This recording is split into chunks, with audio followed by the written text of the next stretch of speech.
제가 오늘 이 자리에 선 이유는 여러분의 숙제를 도와드리기 위해서입니다. 사순, 대림 시기 때 우리는 교회로부터 숙제를 하나씩 받지요. 네, 맞습니다. 바로 판공성사를 드리고 판공표를 제출해야 합니다. 교회는 왜 1년에 한두 번씩 고해성사를 드리도록 이렇게 초대를 하는 것일까요? 사실 판공성사는 다른 지역 교회에는 없는 우리 한국 천주교회만의 독특한 문화입니다. 이는 초기 한국 천주교회사와 깊은 관련이 있습니다. 박해 시기에 사제를 만나기 어려웠던 신자들은 적어도 1년에 두 차례 사제를 만나 고해성사를 드리는 전통을 만들어 왔습니다.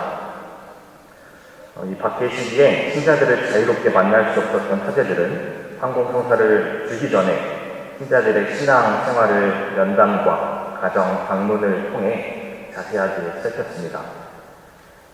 신자들 역시 판공성사를 드리기에 앞서 자신의 신앙을 깊이 있게 성찰하는 것을 당연하게 생각했다고 합니다. 한국교회는 박해 시기 때부터 오랜 세월 뿌리 내려온 이 판공성사의 전통을 계속해서 이어가고 있는 것입니다.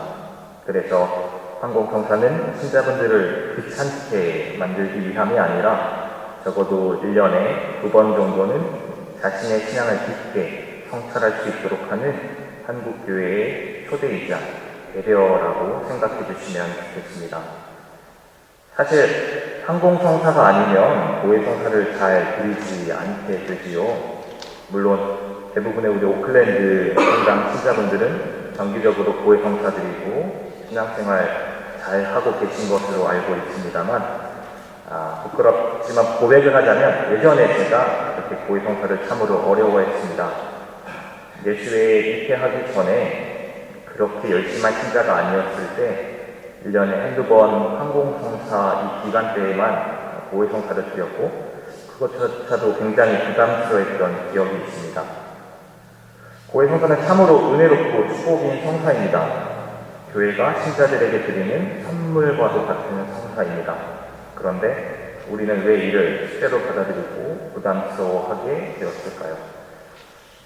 나의 죄들을 고백하는 그 행위, 그리고 그 어려움에 초점을 맞추고 있기 때문이 아닐까 생각해 봅니다.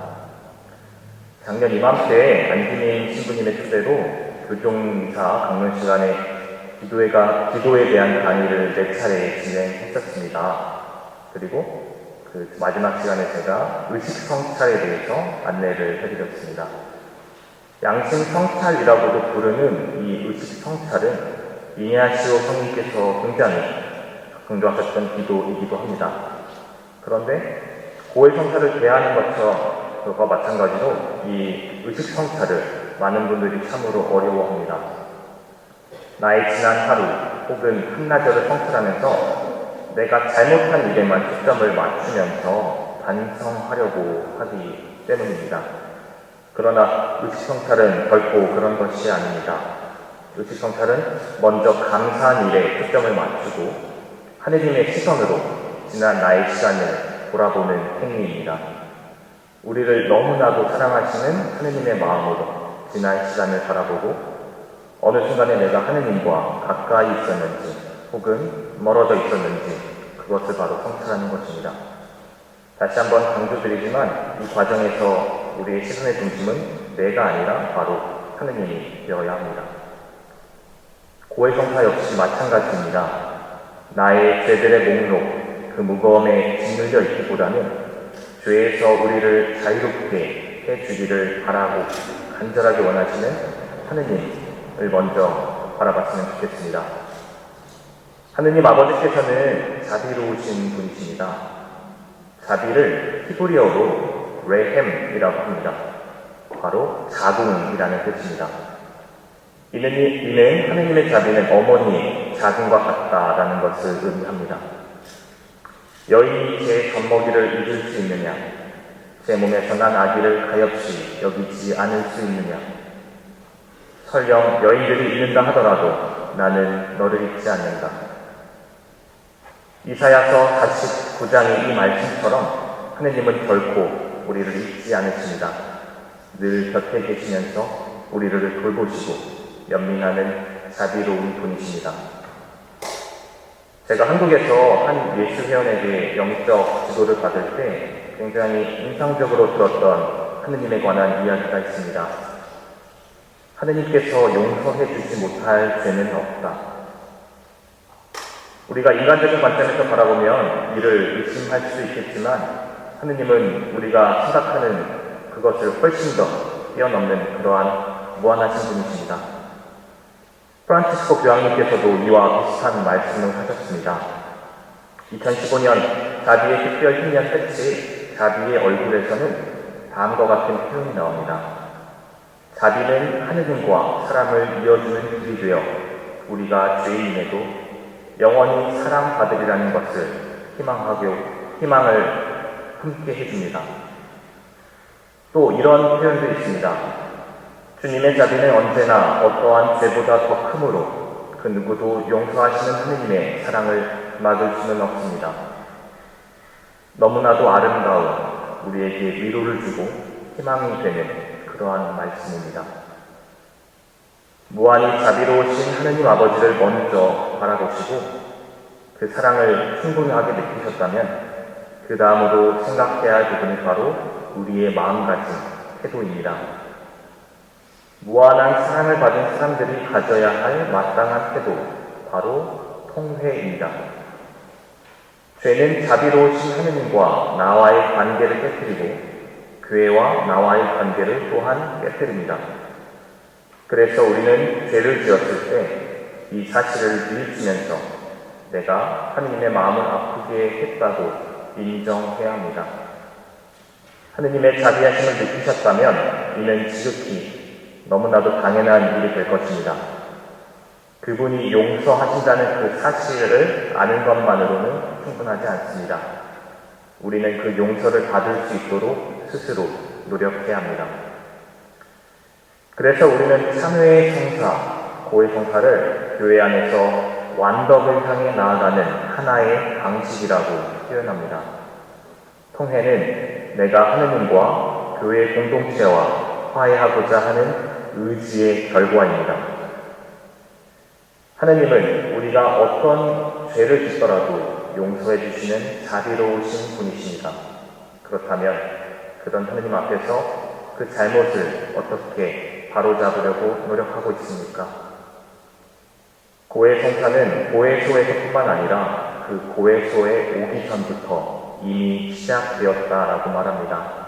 그만큼 우리의 준비 그리고 지향이 중요하다는 뜻입니다. 우리를 너무나도 사랑하시어 모든 죄를 용서해 주시는 하느님 아버지 앞에서 우리 역시 그분을 사랑하는 마음으로 정성을 다해서 고해 성사를 준비하시면 좋겠습니다.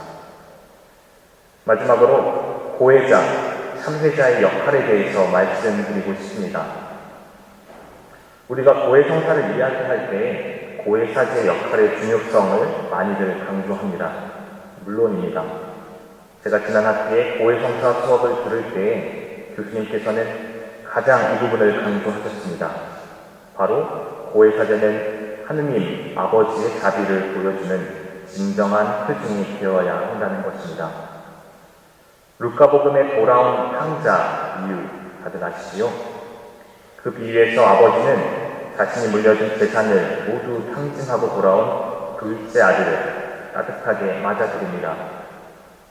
아들이 도착하기도 전에 아버지는 먼저 그에게 달려갑니다. 그리고 돌아온 아들을 위해 고장의 모든 사람들을 초대하여 잔치를 엽니다. 그 잔치의 식탁 자리에는 모든 이들을 위한 자리가 마련되어 있습니다. 이러한 아버지의 모습이 마음에 들지 않았던 큰아들에게까지도 아버지는 먼저 다가갑니다. 고해사제가 바로 이런 아버지의 모습이 되어야 한다고 저는 그렇게 배웠습니다. 그런데 고해사제의 역할 못지않게 고해자의 역할 또한 무척이나 중요합니다. 고해성사 예식서 제11항은 고해자에 대해서 다음과 같이 말합니다. 성사, 거행 안에서 고해자가 행하는 것들은 지극히 중요하다. 그 이유는 고해자가 자신의 행위를 통해 성사 자체에 참여하며 따라서 사제와 함께 교회가 끊임없이 새로워지는 그 전례를 함께 거행하기 때문이다. 현대 신학자 데이비드 커피는 이처럼 고해자의 행위가 성사의 본질에 들어가기 때문에 고해자는 단순한 성사의 수동적 수혜자가 아니라 사제와 함께 이 성사를 거행하는 공동 집전자라고 말합니다. 즉, 고해자는 자신의 행위를 통해 사제와 함께 자비로우신 하느님께 자신의 죄를 고백하고 찬양하는 교회의 목소리를 드러내는 것입니다. 고해 성사를 준비하는 과정 안에서, 그리고 고해소 안에서, 그리고 신부님께서 주시는 보속을 수행하시면서 그 모든 과정 안에서 성령께서 여러분과 함께 하시는 것을 느끼고 하느님의 무한한 사랑과 자비를 체험하셨으면 좋겠습니다. 또한 고해 성사를 거행하는 내가 사제와 더불어, 고해 성사를 임하는 내가 사제와 더불어 공동 집전자라는 그러한 책임감을 가지고 성사를 준비하시길 기대합니다. 부담감을 느끼는 것이 아니라 오히려 더 적극적으로 성사에 참여하면서 교회를 통해 하나님께서 주신 용서와 평화라는 선물을 마음껏 누리시는 그런 항공성사가 되시기에 기도드립니다.